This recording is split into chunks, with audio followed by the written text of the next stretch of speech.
Okay, this is another problem out of 5.4. It's a polynomial inequality, and I'm going to attempt to do this one. This is the third part of our series, and I'm going to attempt to do this one without the graph at all. So I'm going to show you can do this without even looking at the graph. So part 1 and part 2 of this series, I showed you the graph first, and then I did a problem relating to this one. This time I'm going to bypass the graph altogether and show you can do problems from 5.4 and 4.5 without even knowing the shape of the graph at all, really. So you do need to know the end behavior, though. So x to the fourth minus 5x to the third minus 14x squared. This is a polynomial degree 4. Have up to 3 turning points. But the end behavior is left arm up, right arm up because of degrees even and leading coefficient is positive. So at the end of the day, the left arm should go up and the right arm should go up. Okay, so we're going to factor this out to begin with. X squared times x squared minus 5x minus 14 greater than 0.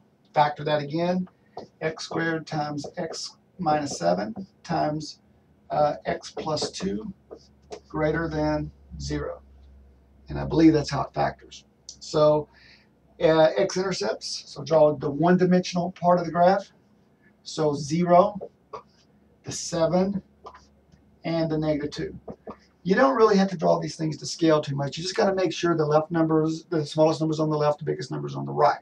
That's the one big thing that people make a mistake on that one. They'll just start putting the numbers on the number line, and the order to them really don't make a difference, but it does on a number line. So -2, 0, and 7. Now remember, left arm goes up and the right arm goes up. And the 7 has an odd degree exponent. This one does too, but the x squared had an even degree. So this 0 is going to bounce, and these are going to cross. So since the left arm goes up and the right arm goes up, you can go ahead and put that down on each end. And so over here at -2, it crosses, so it's down here. And in between 0 and 7, it's not up here because it bounced at 0, so it's back down here again. So that's where the bouncing and the crossing makes a difference. So it was up on the ends, and down in the middle. So, I mean, if you want to show you what the graph looks like, it kind of looks like this, and then it comes back up, like a little W shape, really is what it looks like. And but you really have to do that. You don't have to really show the graph here. So I'm looking for the greater than 0. So I'm looking for the above portion.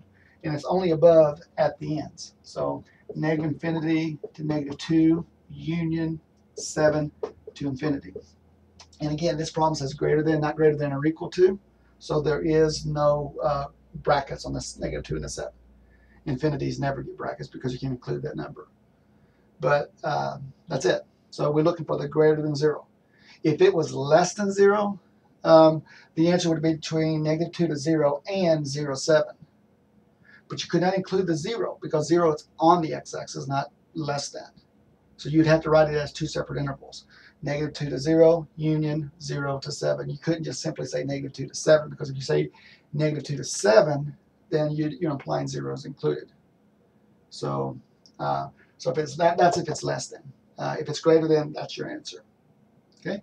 We got one more part. This actually got 2 more parts I'm going to do on the rational functions. So.